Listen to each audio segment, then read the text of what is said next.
वसुदेवसुतं देवं कंसचाणूरमर्दनं देवकी परमानंदं कृष्णं वंदे जगद्गुरु। आप सभी वैष्णव जनों के चरणों में निवेदन। अब हम गीता के 6वें अध्याय में प्रवेश करते हैं और इसके बाद 7वां अध्याय भक्ति योग की शुरुआत है और 8वां अध्याय एक ऐसा अध्याय है, ऐसा विलक्षण अध्याय है कि आज उसमें हमें वो सूत्र मिलेगा गीता का कि यदि हमें पूरी गीता में से एक बात यदि फॉलो करनी है, एक बात उठानी है जो हमारे जीवन को चेंज कर दे पूरी तरीके से, गारंटीड, तो वो 8वें अध्याय में देंगे भगवान। तो आज हम 8वें अध्याय तक चर्चा करेंगे। पहले हम चर्चा कर रहे हैं ध्यान योग की, जिसको कि क्या कहा, आत्म संयम। आत्म का मतलब यहाँ मन है ना, और मन का संयम का मतलब है कि मन को यदि संयम कर लिया तो इंद्रियों का भी संयम हो गया। मन यदि संयमित है तो इंद्रियां भी संयमित हो गई ना। मन में निश्चय कर लिया कि भाई हमको खीर एक बार ही लेनी है, तो बस फिर क्या है, हैं? और मन यदि गड़बड़ कर रहा है तो फिर है ना, तो इंद्रियां भी गड़बड़ करेंगी। और मन यदि वश में है तो बुद्धि भी वश में रहेगी। बोलो, रहती नहीं रहती बुद्धि? अब जिनको जो मन माने हैं, मन माफिक चलते हैं, तो वो तो है ना अपने हिसाब से चल रहे हैं, और जो नहीं बुद्धि की सुन रहे हैं कि नहीं यार है ना, हम आए हैं जिस काम के लिए वो काम करना चाहिए। तो मन बहुत महत्वपूर्ण है। मन को यदि कंट्रोल कर लिया तो ये मान लो जीवन सद गया। मन गलत जगह जा रहा है तो उसको हमको गलत जगह से हटा के और सही जगह लगाना है, इतनी कोशिश है बस। साधना क्या है? साधना जिसे कहते हैं ना, साधना करनी है, तपस्या करना है, तो क्या है साधना? इतना सही काम है कि मन जो अभी गलत जगह जाने की जिसको आदत पड़ी हुई है, जहाँ पर रस मिल रहा है उसको वहाँ से हटके और वो सही जगह में रस लेने लग जाए तो आपका जीवन धन्य हो गया। बस खत्म कहानी, फिर क्या बचा है? यदि आपका मन मान लो गीता पढ़ने के लिए कहने लग जाए, गीता की बात सुनने के लिए कहने लग जाए, आप ट्रेन में आ रहे हो तो आपको गीता की, कृष्ण की, राम की चर्चा करना अच्छा लगने लग जाए, तो बोलो अब आपके लिए और क्या चाहिए? क्या चाहिए? जिंदगी में कुछ बचा ही नहीं है। तो भगवान यहाँ पर टेक्निक बता रहे हैं मन को कंट्रोल करने की। ठीक है, इस अध्याय में क्या बता रहे हैं भगवान? अब देखिए, मन को कंट्रोल करने के लिए भगवान यहाँ पे बहुत मुख्य बात बताएंगे, हम उसी को पकड़ेंगे, मुख्य बात ये हम लेंगे, क्योंकि हमको 4:30 बजे जो है निकलना भी है। ये जीवन में धारण कीजिए। यदि कोई कहता है साहब मैं तो धार्मिक हूँ, मैं तो आध्यात्मिक हूँ, मैं तो फलाना हूँ, मैं तो ढीकना हूँ, है ना, तो आपके जीवन में आपका आहार विहार कैसा है जरा चेक तो करिए। यदि हमारा आहार विहार ठीक नहीं है तो इसका मतलब है हम धार्मिक नहीं हैं, हम फर्जीवाड़ा कर रहे हैं पूरी तरीके से। आहार विहार का क्या मतलब है? आहार का मतलब क्या होता है? तो भोजन। अब भोजन हर इंद्रिय का होता है, मन का होता है, बुद्धि का होता है, आत्मा का भी होता है भोजन। तो इस भोजन पे ये तो स्थूल रूप हो गया, इसको तो पकड़िए ही। इसको पकड़ने का मतलब अब आपका अन्न ठीक से आ रहा है कि नहीं आ रहा है, कौन सा अन्न आप खा रहे हैं, कौन सा तेल आप खा रहे हैं, कौन सा नमक आप खा रहे हैं, आपके जो सारे इंग्रेडिएंट्स हैं कैसे पीस रहे हैं, कैसे पिसा रहे हैं, सारी चीज़ों पे ध्यान देना बहुत ज़रूरी है।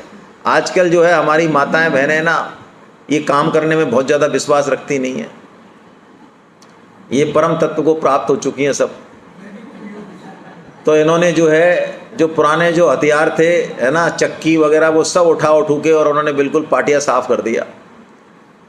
ये आप पक्की बात मानिए, यदि आपने आहार विहार पे शुद्धता नहीं रखी तो आपका मन बुद्धि ये शुद्ध नहीं होगा। परमात्मा प्राप्ति तो बहुत दूर की बात है, दिल्ली बहुत दूर है। पहले माताएं बहनें लड्डू बनाती थी, सारे मसाले खुद के हाथ से साफ करती थी। दीपावली पे कोई रेयरली कोई मिठाई बाहर से आती थी, ये समय तो मैंने देखा है। अब रेयरली कोई मिठाई घर में बनेगी। औषधि औषधालय बोलो, है ना, हमारा जो किचन है ना, भेषजशाला, इसको आयुर्वेद में औषधालय कहा है। यदि ये किचन को आपने मेंटेन कर दिया, इसमें शुद्ध बुद्ध मसाले रख दिए, आपको जाने की जरूरत नहीं पड़ेगी हॉस्पिटल कभी जिंदगी में। लेकिन हमको खुद को ही नहीं पता हम क्या कचरा खा रहे हैं, क्या लीद खा रहे हैं, गंदगी क्या खा रहे हैं। तो आहार विहार पे कंट्रोल करना बहुत आवश्यक है भाई। कम से कम पुराने स्थिति में नहीं आ पाए तो कचरा तो बंद कर दें, ऊट पटांग खाना। ये जो बाहर से कचरा मंगा रहे हैं दुनिया भर का, ऊट पटांग खाना, ये तो बंद कर दें या कभी कभार खाएं। मैं तो कहता हूं भगवान आगे चर्चा करेंगे, 3 तरह के आहारों की हम यहीं कर लेते हैं। आपको सात्विक आहार ग्रहण करना चाहिए। होटल का, बाहर का, वहाँ पे क्या हुआ, मैं आपको एक कहानी बनाता हूँ भाई, आप बुरा तो मानना मत। हमारे दोस्त की बिटिया की एक शादी थी, तो उसमें जो उसकी मौसी जी थी बिटिया की, उसका टिफ़िन घर से आ रहा था। मैंने कहा तुम तो घरवाड़ी हो, तुम तो थानेदार हो यहाँ की, तुम्हारा टिफ़िन घर से कैसे आ रहा है। उसने कहा भाई साहब मेरा मन नहीं कर रहा है खाने का। है मैं कि हमको बुला लिया तुमने खाना खाने के लिए, 1000 आदमी खाना खा रहे हैं, तुम्हारा एक मन क्यों नहीं कर रहा है। कि भाई साहब ये राजेश जी हैं ना, राजेश जी हमारे उनके जो साड़ू हैं, वो गए अंदर हलवाई के, तो एक हलवाई को जुकाम थी, तो वो गोभी की सब्जी बना रहा था, तो उसकी जो है नाक जो है वो उसमें टपक गई। अब वो तो देख आया, देख के उसने उसको कह दिया, उसको कहता ही भाई साहब मेरे से तो ये खाया नहीं जाएगा। और मैं कि नहीं खाया तो बताओ हमने क्या खाया अब तक, नहीं बताता तो ये। तो कहने का मतलब है आहार शुद्धो सत्व शुद्धि, सत्व शुद्धो ध्रुवो स्मृति, उपनिषद का मंत्र है ये। पहाड़ पे जाना है तो छोड़ो, पहले चेक करो यहाँ पे हमारा क्या सिस्टम है। हम सब पुरुष हों या स्त्री अपने आहार और विहार, आहार मैंने कहा अन्न ही नहीं है सिर्फ, इंद्रियों को भी चेक करो भाई क्या चाहिए इसको। है सुबह सुबह अखबार नहीं आया घर में तो कितने लोगों के जो है यहाँ पे ऊपर नीचे हर्ट ऐसे चलता रहता है। या आ जाए तो उसको पूरा चाटने वाले, व्हाट्सएप को पूरा चाटने वाले हैं। व्हाट्सएप पे 3 घंटे यदि वो नहीं देखें व्हाट्सएप तो उनको लगता है दुनिया में प्रलय आगे होगी। ये क्या है ये? हमारी इंद्रियों को, आंखों को, कानों को, मन को क्या चाहिए? मन कहाँ जा रहा है? बुद्धि कहाँ जा रही है? आत्मा की खुराक क्या है? दुनिया भर के काम कर लिए लेकिन आत्मा की खुराक क्या है? मैं आपसे कहूँ, आपने जो है कोट पैंट सिलाए, बहुत अच्छी बात है, आप ब्रांडेड चले गए, है ना, आपने रेमंड्स के सिला लिए, सिलाई कैसी है, टेलर कौन सा है, कपड़े कौन से, इस पर आपने बहुत अच्छा ध्यान दिया, अच्छी बात है, दो। लेकिन जिसको पहनना है वो शरीर तो कांटा हो रहा है, आपके शरीर को 10 रोग है, उसका आपको कोई ध्यान नहीं है। सारा ध्यान कहाँ लगा रखा है आपने? कोट पैंट पे। तो बोलो अच्छा डिसीजन है ये। अभी हम क्या कर रहे हैं? और ये सारा ध्यान इस कोट पैंट पे लगा रखा है। इस कोट पैंट को पहन किसने रखा है? उस पर ध्यान है क्या? वो क्या खाता है, वो क्या पीता है, उसको क्या चाहिए, उस पर ध्यान नहीं है। कोट पैंट पे ध्यान है, पूरा ध्यान, पूरी जिंदगी कोट पैंट पे लगा दी। अच्छी बात है? अच्छी बात नहीं है भाई। तो भगवान कह रहे आहार और विहार, विहार में ये सब आ गया भाई, हमारा संग, हमारा रंग, हमारा ढंग है, ये सब आ गया। आप चेक करो अपने आप को। यदि आप देखिए परम सद्य स्वामी जी महाराज बहुत अच्छी बात कहते हैं। अब उन्होंने यही उदाहरण दिया तो मैं यही ले लेता हूँ, आप बुरा मत मानना, कि 10 पतिव्रता स्त्री हैं अच्छे चरित्र की, उनमें एक दुष्चरित्र मिल जाए तो वो उनको देख देख के खुद भी पतिव्रता हो जाएगी।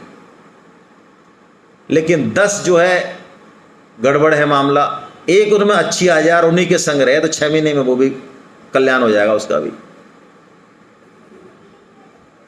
तो चेक करो भाई, हमको एक एक इंद्रिय को, मन बुद्धि को, आहार विहार को, सबको, ऑफिस में, घर में, सब द्वेष किसी से नहीं करना है। ऐसा नहीं लठ लेके खड़े हो जाओ ना, सब तरह के लोग हैं उनको रहने दो एज इट इज। हमको अपना सिक्योरिटी कवर चेक करना है बस। जिस दिन ये करेंगे तब मन की यात्रा आगे की चालू होगी। फिर भगवान ने बताया तू आसन लगा, तू ऐसे कर, तू आंख का नाक पिचका, तू मन को जहाँ भी जाए वहाँ से लेके आ, ध्यान लगा, ऐसे करा, ऐसे बताया भगवान ने। मैं उस पर ज़्यादा बता नहीं रहा हूँ। क्यों नहीं बता रहा हूँ? जानबूझ के नहीं बता रहा, क्योंकि अर्जुन ने, भगवान ने जो ध्यान योग समझाया, अर्जुन जैसा समर्थ आदमी ये कह रहा है कि प्रभु मैं इस ध्यान योग को असंभव मानता हूँ, अर्जुन कह रहा है। और आजकल कलयुग में देखो आप, जगह जगह ध्यान की दुकान खुल रही हैं, मेडिटेशन सेंटर खुल रहे हैं और खूब पैसे देते हैं लोग, 5-5 हज़ार रुपये ले लो उनसे, और मेडिटेशन में 5 दिन 3 दिन कहते हैं अरे भाई साहब बहुत मज़ा आया, इतना अच्छा लगा शरीर को। अच्छा, अच्छा मैं कह रहा हूँ किसका मन ध्यान में नहीं लगता, मुझे कोई है एक जना तो बताए, मैं उसकी मास्टर टेक्निक दे देता हूँ अभी 1 मिनट के अंदर, चैलेंज है मेरा। किसी का मन यदि ऐसा है कि साहब हमारी नहीं सुनता, हमारा मन बड़ा बदमाश है, क्या करें इसको, नहीं लगता आपका? अच्छा तो आपके पास साड़ी कितनी है? बोलो बोलो, जवाब दे रहा हूँ आपका, साड़ी कितनी है? 50 तो होंगी कम से कम। तो कभी आप साड़ियों को तय करो, गिनो या देखो, तो उस 15-20 मिनट में आपका मन खिंच गया कलकत्ता बम्बई? नहीं गया ना? देखो अब कोई पुरुष है, चलो स्त्री की तो बात सॉल्व होगी, कोई पुरुष है इसका मन नहीं लगता ही है। अच्छा आपके पास 2000 नोट की गड्डी है क्या? अब तो नहीं होगी, जमा करा दी होगी आपने, पहले थी? पहले भी नहीं थी? अरे बता दो क्या फ़र्क पड़ रहा है? चलो 500 की थी, हो सकती है मतलब, हाँ है ना? तो आपने कभी 500 के नोट गिने हैं तो आप एक बार में गिन जाते हो या 10-5 बार में गिनते हो उनको? जैसे 11, 12, अरे यार मन नहीं लग रहा है, 13, 14, 21, 22, अरे यार तू क्यों डिस्टर्ब कर रहा है, मेरे नोट गिनने दे। 1 सेकेंड, चलो आप रहने दो, आप थोड़ा सा, और किसी के पास गड्डी, इनकी छोड़ो गड्डी, दूसरी गड्डी से बात करते हैं, है ना? तो गड्डी जब हम गिनते हैं तो हमारा मन नहीं लगता है, उस समय डिस्टरबेंस की बहुत चिंता करते हैं, एक ही शॉट में गिन जाते हैं, तो उस समय मन लग जाता है ना?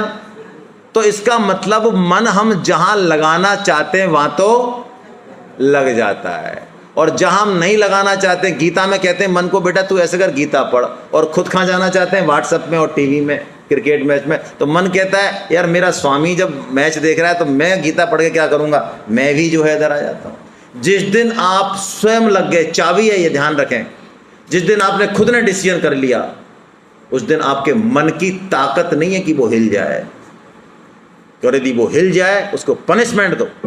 जैसे ही मन हिले उसको, यदि आपने आज ये कहा कि मुझे 5 आदमियों से गीता की चर्चा करनी है, या आपने कहा कि मुझे एक नाम भगवान नाम की माला करनी है, हरे कृष्ण करनी है, और मन ने नहीं किया, तो उसको अगले दिन कहो बेटा तू 4 कर आज, और 1 पुरानी कर।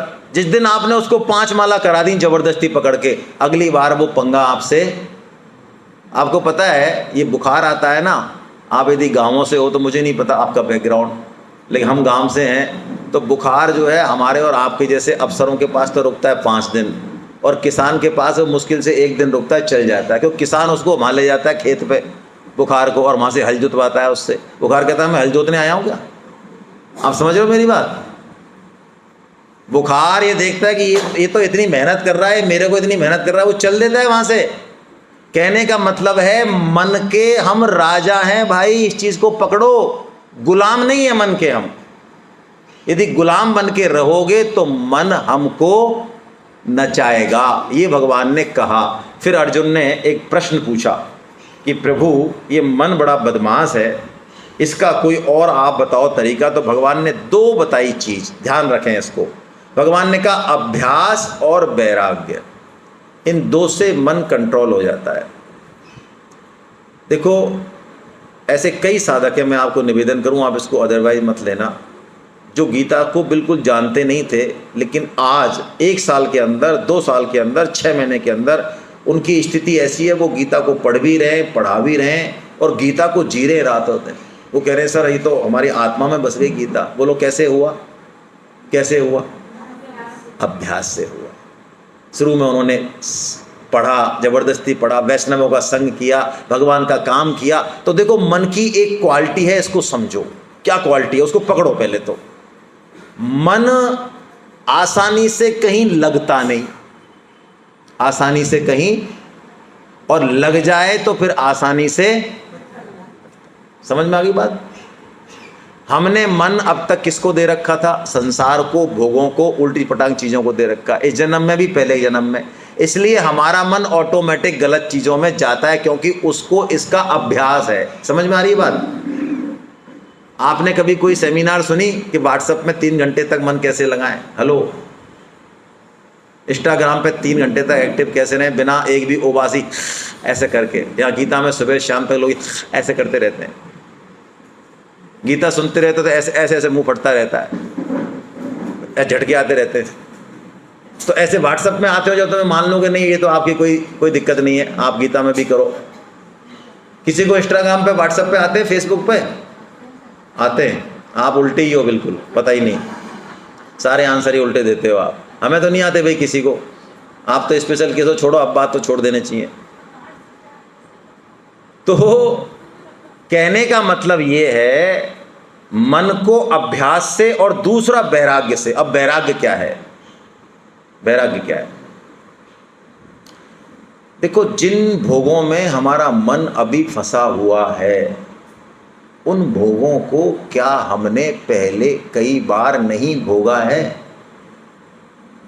जैसे निंदा करते हैं हम, है ना, तो हमने निंदा में देखो कितना मजा आता है, तेरी मेरी करने में आता है ना, पूरी जन्म पत्री, पूरी कुंडली बना के 2-3 घंटा करके, और बाद में ये और कहती है माता है तो अरे हमें क्या लेना देना, भाड़ में जाए, 3 घंटे का तो कूड़ा कर दिया, सारी जन्म पत्री निकाल ली। और उन्होंने जो पाप किए, गलत काम किया उन्होंने, आप निंदा कर रहे हो, गलत नहीं कर रहे हो, निंदा करिए लोग, लेकिन निंदा करने वाले के पास उसका 25% हिस्सा आ जाता है। हेलो, आप कहते हो ना साहब हमारे जीवन में दुख क्यों, हम तो कोई किसी का गलत चाहते ही नहीं, करते ही नहीं। तो मैं आपसे एक सिंपल प्रश्न पूछता हूं, क्या आपने निंदा छोड़ दी? यदि निंदा नहीं छोड़ी तो आप लिख लो इस बात को, आपके जीवन में दुख आएगा, पक्का आएगा, पक्का आएगा। अब कोई कैसा भी है, हमें नहीं बात करनी, करनी भी है तो उसके मुंह पे करेंगे, हम पीछे से नहीं करेंगे उसके बारे में, ये नियम ले लो।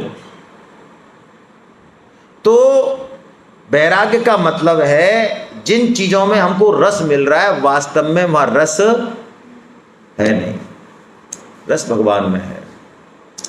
आप थोड़ा सा, जैसे हम शीशे के सामने खड़े होते हैं ना, तो धूल होती है, लेकिन धूल को हटा दो बस, फिर देखो क्या एकदम से पिक्चर दिखेगी। ऐसे गीता में, रामायण में, भगवान के सत्संग में आपको लगेगा रस नहीं है, हाँ बिल्कुल लगेगा, कोई बात नहीं। कहने से, हमारे कहने से, गीता के कहने से जरा 5-6 महीने लगे रहो ना। आपको पढ़ाई में कितनों को रस आता था भाई? ऐसे कोई हैं जो कहते थे मम्मी मम्मी मम्मी ये संडे क्यों आता है, मैं तो स्कूल जाऊंगा, हैं? अरे कुट पिट के जाते थे कई लोग, तो कूटती थी मम्मी की, जाता ही नहीं जाता है तो मन तो जाते ही थे ना भाई। तो ऐसे गीता भी पढ़ लो एक बार, उसके बाद क्या होगा, अपने आप इसमें वो रस आ जाएगा। फिर वो धूल हटते ही वो अंदर तो हम सब शुद्ध हैं, सब चाहे कितना ही बड़े से बड़ा पापी हो, अंदर से प्योर 24 कैरेट गोल्ड है वो। ये सारी जो बुराइयां हम में हैं, ये सब आई हुई हैं, उधार की है हमारी। किसी ने 10 साल पे ले लिया, किसी ने 20 साल पे लिया, किसी ने कर लिया, सब उधार का माल है, सब जलने वाला है। अंदर से तुम क्रिस्टल क्लियर ही हैं सब, तो बस उस धूल को ही तो हटाना है भाई, ये वैराग्य है। इतना सा विवेक का सदुपयोग कर ले तो भगवान ने ये बात कही है ना, ये ध्यान योग हो गया। अब आपका अगला अध्याय जो आता है, बड़ा विलक्षण अध्याय है, जहाँ से भगवान भक्ति योग की शुरुआत करते हैं, है ना। मैं आपको सार रूप में ले रहा हूँ। भक्ति क्या है देखिए, अब हम समझें, हम लोग जिसको भक्ति समझते हैं वो क्या भक्ति है क्या? प्राय समाज में जिस चीज़ को भक्ति समझा जाता है वो भक्ति है क्या? तो भक्ति की परिभाषा क्या है, पहले हम ये समझें। अभी देखो भाई, हमारा जैसे लंच प्रसाद जो है वो करीब 2:30-3 बजे आया, 3 बजे, है ना। तो 12 बजे से कईयों की गर्दन घूमने लगी उधर, 1 बजे से कब आएगा लगने लगी ना। अच्छा, आपको मान लो आप कहीं ऐसी जगह फंस जाओ जहां आपको पानी नहीं मिले 3 दिन तक, तो आपको पानी की याद करनी पड़ती है या अपनी आप आती है? आपको कहना पड़ेगा भाई साहब पानी की याद तो करो यार, ऐसा कहना पड़ेगा। तो जिस दिन हमारी सभी इंद्रियों की, मन की वृत्ति भगवान में हो जाए, अपने आप याद आने लगे उसकी, आप मान लेना उस दिन भक्ति की शुरुआत हो गई लाइफ में। तो कैसे आएगी ये, कैसे आएगी? आपको किसकी याद आती है बताओ भाई? आपका संबंध हो गया, लड़की पसंद कर ली आपने, लड़की ने लड़का पसंद कर लिया, ये कह दूं मैं, आजकल तो ऐसे चल रहा है। तो लड़की ने लड़का पसंद कर लिया, संबंध जुड़ गया, लड़का तो बेचारा कर ही लेता है फिर। तो अब संबंध होने के बाद, अब तक 25 साल पहले वो लड़का लड़की एक दूसरे को नहीं जानते थे, अब संबंध जुड़ गया हमारा। तो अब पता चला कि वो जो लड़का है, जो भाई साहब हैं, उनको बुखार आ गया, उनको छींक आ गई, तो इधर कोई प्रॉब्लम हो रही है कि नहीं हो रही है? हेलो, फोन पे बात हो रही है, आधा घंटे 2 घंटे ट्रीटमेंट बताए जा रहे हैं, अच्छा, इससे पहले इन भाई साहब की टांग टूटी थी एक एक्सीडेंट में, तो इधर प्रॉब्लम हुई कोई? हेलो, इधर नहीं हुई ना? अब आप समझो, हमारा प्रेम किससे होता है, हमें याद किसकी आती है? जिसको हम अपना। तो क्या हमने भगवान को अपना मान रखा है भाई? जो हैं ही मानना है, ऐसा नहीं है कि वो हैं या नहीं है, वो तो हमारे ही हैं। परम श्रद्धेय स्वामी जी महाराज ये कहते हैं कि भगवान की हिम्मत नहीं है, भगवान सर्व समर्थ है, कर तुम अकर तुम अन्यथा कर तुम, सर्व समर्थ है भगवान, सब कुछ कर सकते हैं, लेकिन एक काम नहीं कर सकते भगवान। क्या? वो हमसे अपना संबंध नहीं तोड़ सकते। हम जैसे भी हैं उनके हैं, तो हम भगवान को अपना मान लें, तो जो अपना होता है उससे फिर हमारा प्रेम हो जाएगा। तो भक्ति प्रियता है, क्रियता नहीं है भाई। क्रियता मतलब हम जिन अभ्यास को, कर्म कांड को, ठीक है, इट्स ओके, वो भक्ति में जरूरी है, वो उसका बाहरी आवरण है, लेकिन मूल में क्या होना चाहिए? हमारी प्रियता होनी चाहिए। ये भक्ति है, और भक्ति भगवान का हृदय है भाई। देखो, कोई राजा रथ में यात्रा करके आया, तो रथ में जब तक है, जब तक तो इंद्रियां, घोड़े, रथ भी उसके पास है, लेकिन वो महल में आके रुक गया पोर्च में, तो अंदर कौन जाएगा? राजा जाएगा। हो सकता है सारथी भी चला जाए, थोड़ा बहुत ड्राइंग रूम तक जा सकता है। अब राजा को अंदर जाना, रानियों के पास अंतःपुर में जाना है, तो सारथी जाएगा? कौन जाएगा? राजा जाएगा। तो ये भक्ति भगवान का हृदय है, ये भाव से होती है, हृदय से होती है। मन बुद्धि नहीं पहुंचते, सारथी वारथी सब वहीं रह जाते हैं। और भगवान प्रेम से, भक्ति से इतनी जल्दी प्रसन्न होते हैं, क्योंकि भगवान ज्ञान के भूखे नहीं है। भगवान किसके भूखे हैं? प्रेम। अब आप ये मत समझना कि भाई साहब हम ही प्रेम करेंगे तो हमारी भूख है क्या? उनको इतने सारे लोग प्रेम करते रहे, इतने सारे भक्त हैं। मैं आपको एक एग्जाम्पल देता हूँ। भगवान को हम जो प्रेम करेंगे ना, हम, वो यूनिक है, भगवान उसी के भूखे, आप ऐसा मान लें। स्वरूप जिसे कहते हैं ना, स्वरूप, यानी मेरी खुद की स्वरूप, मेरा जो अपना आइडेंटिफिकेशन है, जो मैं यूनिकनेस है, मेरा भगवान से क्या संबंध है, तो उस संबंध से जैसा मैं प्रेम करूंगा भगवान को, बाकी नहीं कर सकते कोई। मैं उदाहरण देता हूं, समझ में आएगी बात आपके। एक मां के 10 बेटे, पहले के जमाने की बात कर रहा हूं, आजकल के तो स्मार्ट है माँ बाप, हम 2 और हमारा एक, उसके बाद 0 भी आएगी कभी, पता नहीं, अभी तो 1 पे चल रहा है, 2 से घट के 1 पे आ गया, से 1 पे आ गया। तो पहले पता नहीं है ना, 8-8, 10-10 हुआ करते थे। तो 10 बच्चे हैं माँ के और 9 आ गए, ठीक है, 9 आ गए, कोई दिवाली है या कोई फंक्शन है, 9 आ गए, और सभी माँ से जो है प्रेम कर रहे हैं, सब बात कर रहे हैं। तो माँ पूर्ण है या अभी कहीं एक कोना खाली है भाई? खाली है। वो 9 कर देंगे क्या पूर्ति उसकी? वो 9 पूर्ति नहीं करेंगे, वो 10वां ही करेगा। बस हम 10वें ही हैं भाई। हम जिस तरह से भगवान को प्रेम करेंगे ना, वो हम ही कर सकते हैं। इसीलिए तो भगवान ने हमको, ये हमारा जो अस्तित्व है वो इसीलिए प्रेम के लिए ही है, भगवान से सेवा के लिए है। हम, चैतन्य महाप्रभु जी ने बड़े स्पष्ट शब्दों में कहा, जीवेर स्वरूप है नित्य कृष्ण दासा। क्या बात है, हमारा स्वरूप क्या है?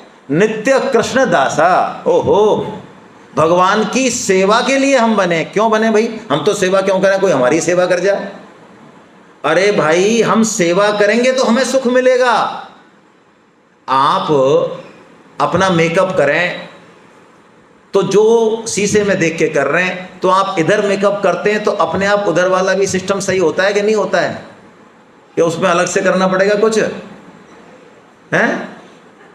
अरे भगवान के चरण कमलों की सेवा करेंगे, हम अपना कर्तव्य कर्म भगवान के लिए करेंगे, हमारे जीवन में सुख शांति उल्लास अपने आप आएगा। हमारे जीवन का मूल मंत्र यही है, मैंने आपको सुबह भी निवेदन किया, भगवान की आज्ञा का पालन, भगवान के लिए काम करना।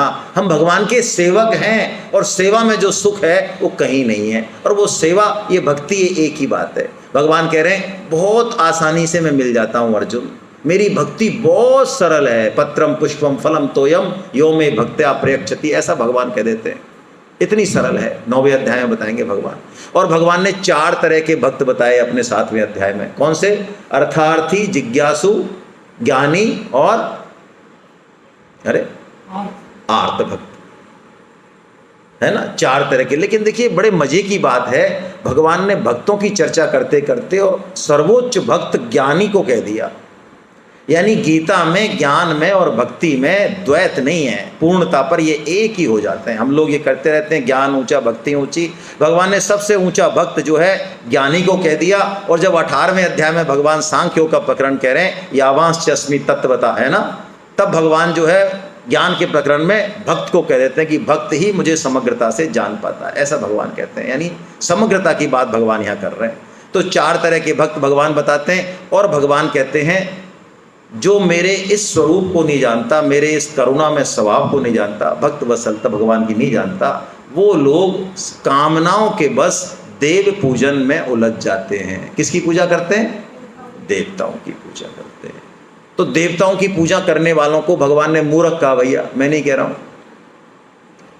तद भवति अल्प मेधसाम, अल्प मेधसाम का मूर्ख कहा, अल्प बुद्धि वाला का। क्यों कहा?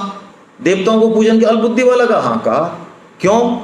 सकाम भाव से पूजा करने के ये देव, ये सूर्य देव, ये अग्नि देव, ये वरुण देव, ये इंद्र देव, ये ऐसा ऐसा मेरे को दे देंगे, इसलिए मैं ऐसा ऐसा करता हूं या करती हूं, ये पतन करने वाला रास्ता है। हाँ, सूर्य देव जगत की आत्मा है, सबको प्रकाश दे रहे हैं, हमारा जीवन भी इसलिए चल रहा है, इसलिए हम इनकी पूजा करें, अर्घ दें, ये बहुत जरूरी है।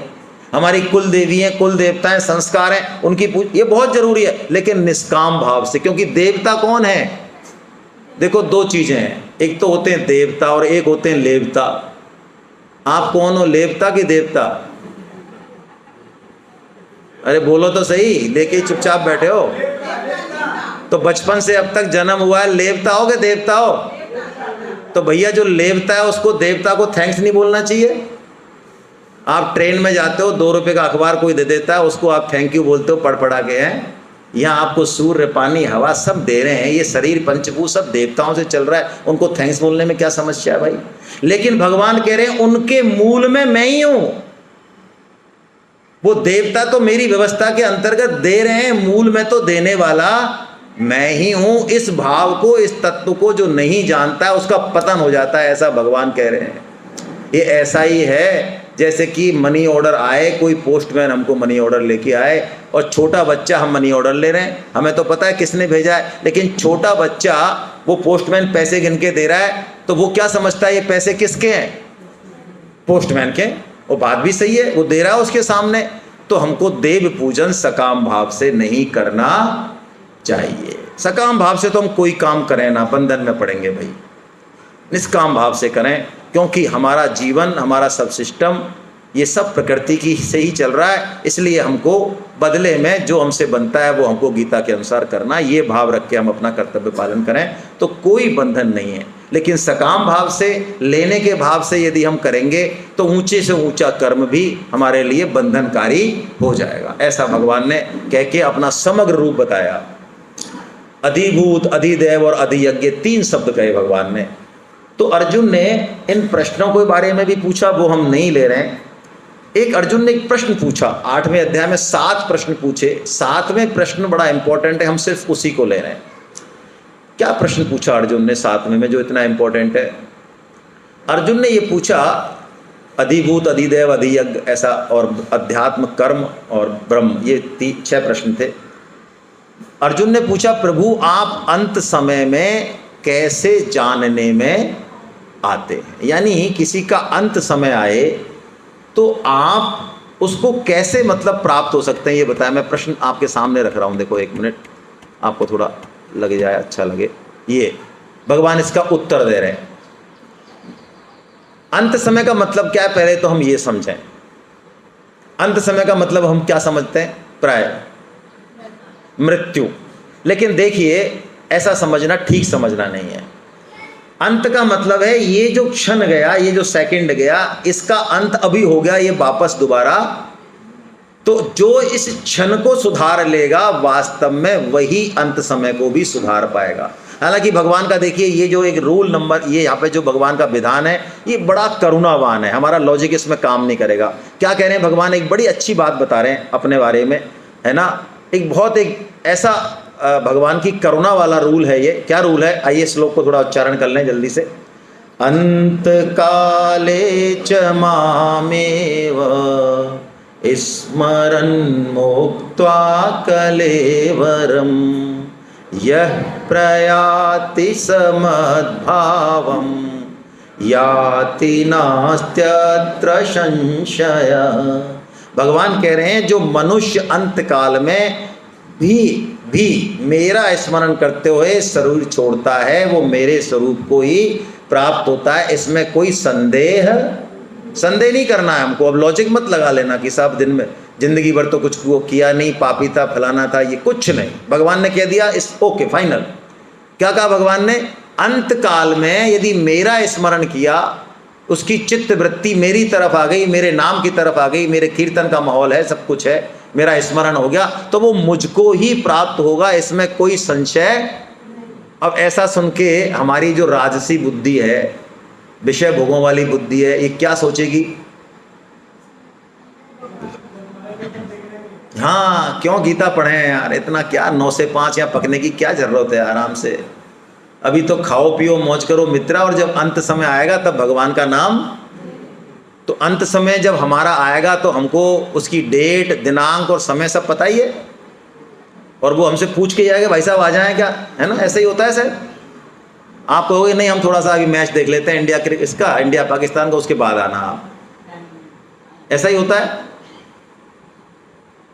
कभी कभार हमको हॉस्पिटल्स में जाना चाहिए, है ना, लोगों का जो अंत समय वो देखना चाहिए। क्या दुर्दशा होती है, हमारी इंद्रियां, मन, बुद्धि, जिनके ऊपर हम कूदते रहते हैं, ये सारी असेट्स है जो हमारी, अभी परमात्मा का दम नहीं है, हमको अपनी मन बुद्धि इंद्रियों का दम है। क्या हालत होती है, कंठ कैसे बिछता है, हम बोल नहीं सकते, सुन नहीं सकते, क्या हालत होती है उस समय, कहाँ भगवान का स्मरण होगा। ये तो भगवान ने नियम बता दिया, नियम में कोई संशय मत करना, भगवान ने कह दिया। लेकिन रूल नंबर 2 भी बताया साथ में, क्या बताया, यम यम वापि स्मरन् भावं त्यजत्यन्ते कलेवरम तम तमैवैति कौन्तेय सदा तद भाव भाविता। अब देखिए भगवान ने कहा यदि मेरा स्मरण नहीं कर पाए तो भगवान ने कहा भैया जिसका भी स्मरण होगा तो उस योनि में चला। क्या बात है, खतरा हो गया। अब हमको स्मरण का विज्ञान समझना पड़ेगा। हमको अंत समय में प्राय किसका स्मरण आता है, इस विज्ञान को समझें पहले, हैं? ठीक है, जहां हमारे चित्त की वृत्ति मैक्सिमम समय रही है, जिस तरह का हमारा अभ्यास है, हमारे चित्त पर जो संस्कार गहरे प्रिंट हैं, प्राय हमें अंत समय में वही याद आता है। अच्छा, आप पुण्य करते हैं और आप पाप करते हैं, हम जैसे पाप करें तो पाप करते समय हमारे मन, बुद्धि और इंद्रियों की जो कॉन्शसनेस है, एकाग्रता है, वो अधिक रहती है या कम रहती है? बहुत अधिक रहती है कि कोई देख नहीं ले किसी को, तो उस पाप का हमारे चित्त पर जो प्रिंट होता है वो बहुत। और हम भगवान नाम जप करते हैं, माला करते हैं, जब आपको पता ही है हम क्या करते हैं, इधर माला चलती है, उधर पूरी दुनिया का रिकॉर्ड हमारे पास रहता है, कौन निकला, कौन गया, किसके पड़ोस में क्या हो रहा है, सब पता है। यानी वो ऊपले मन से चल रहा है। राजा दशरथ को अंत समय में वो घटना याद आई कि नहीं आई, श्रवण कुमार वाली आई ना। अब हमने अपना मन जिसको दे रखा है, जिसके साथ रात और दिन अभ्यास कर रहे हैं, मान लो पत्नी को दे रखा है, पति को दे रखा है, सोने की ईंटों को दे रखा है, बिस्किट को दे रखा है, घर को दे रखा है, और नहीं तो कुत्ते को ही दे रखा है आजकल तो लोगों ने। हाँ, पत्नी तो फिर भी जो है उससे तो झगड़ा हो जाता है, वो तो कई बार हमारे मन की नहीं करती है, पति भी नहीं करता है, वो तो ज़्यादा ठीक नहीं है बंदा। हमने समझा था बढ़िया होगा, लेकिन बढ़िया निकला नहीं साहब, ये थोड़ा धोखा खा गए हम। लेकिन ये कुत्ता जो है ना, जान चली जाए इसकी, लेकिन हाँ ये हमारा वफादार है। तो आपका मन किस में, तो कुत्ता जो ड्राइंग रूम जो कि एक बाहर रहना चाहिए, मान लो जरूरत भी है, वो ड्राइंग रूम और सब बेडरूम किचन सबको फांदता हुआ या खोपड़ी से बैठ के यहाँ आ गया वो। तो भगवान के रूल के हिसाब से यदि अंत समय में कुत्ते की याद आई तो बताइए, हेलो,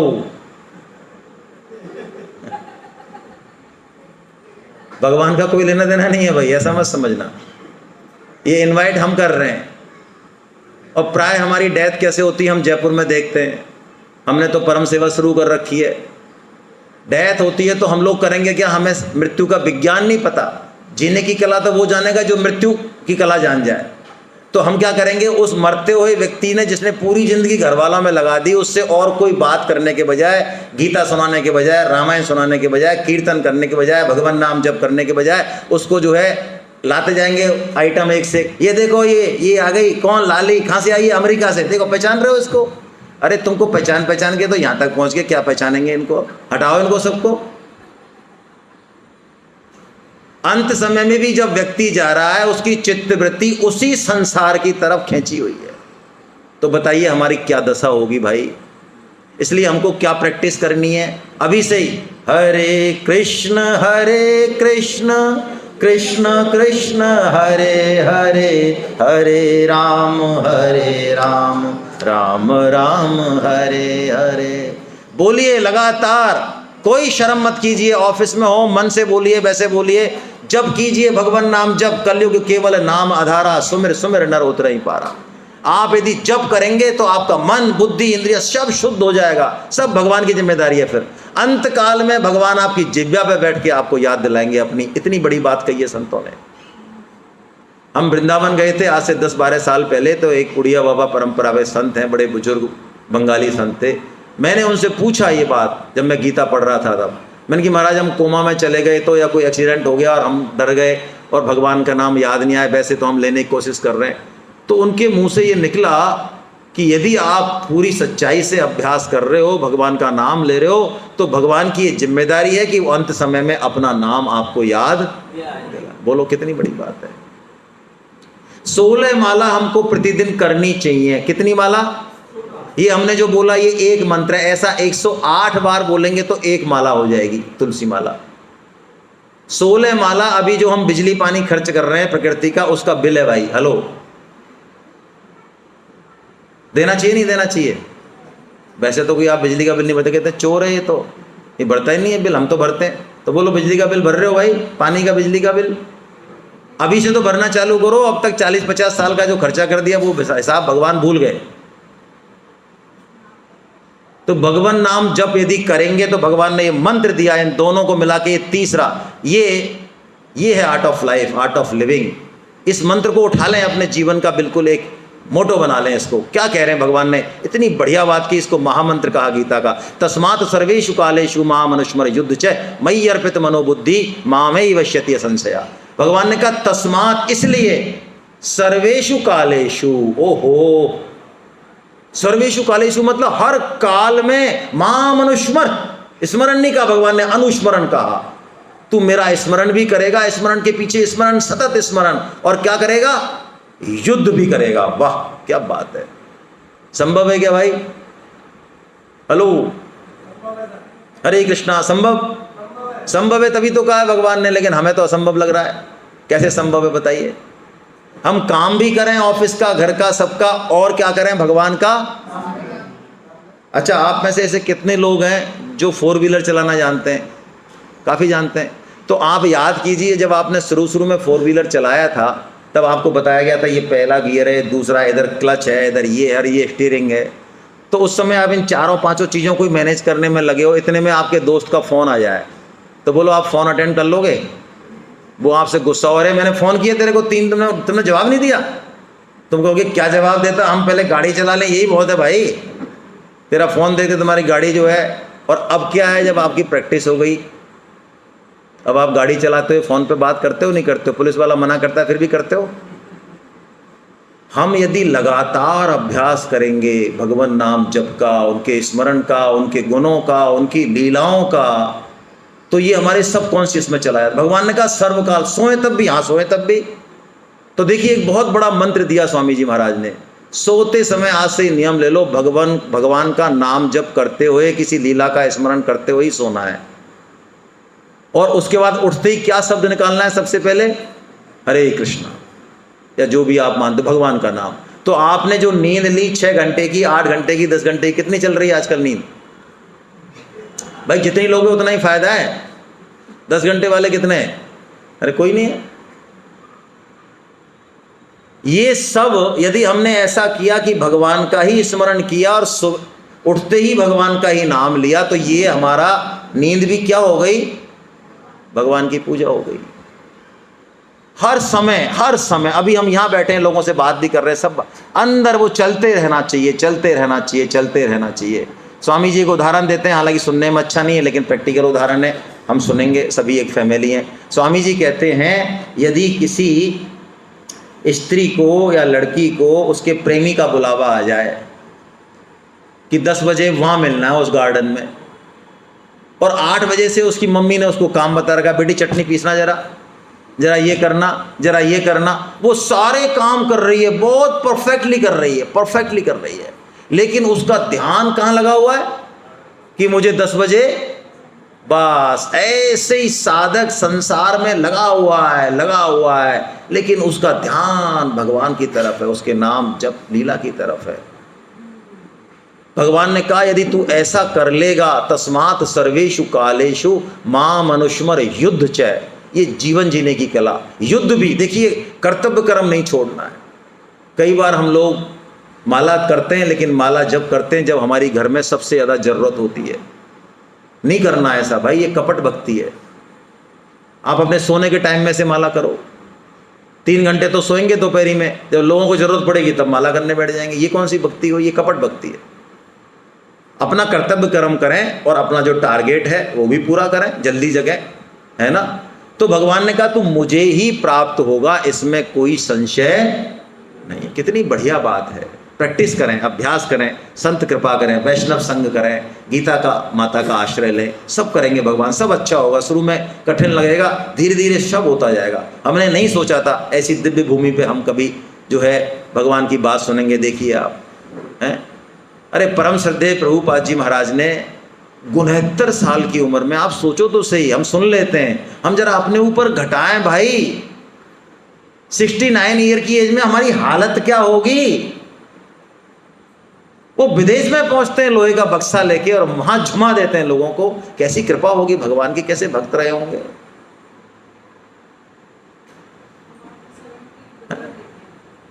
तो हम भी, इतना सिस्टम अब तो हो गया, राजमार्ग बन गया, हाईवे, हमको तो बस चलना है भाई। हम चलें, गीता माता कृपा करने के लिए तैयार ही हैं, संत तैयार हैं। हम संतों को किसी भाव से भी देखें, संतों के पास हमेशा कृपा ही कृपा है। ये मिल ही रहा है ना हमको, मनुष्य जन्म मिल ही गया, सत्संग मिल ही गया, गीता माता मिल ही गई ना, आगे का काम भी भगवान ही करेंगे। ऐसा सोच के अपने जीवन को धन्य बनाएं और भगवान का काम करें, और जो है जीवन में भगवान नाम का आश्रय लें। हरे कृष्णा।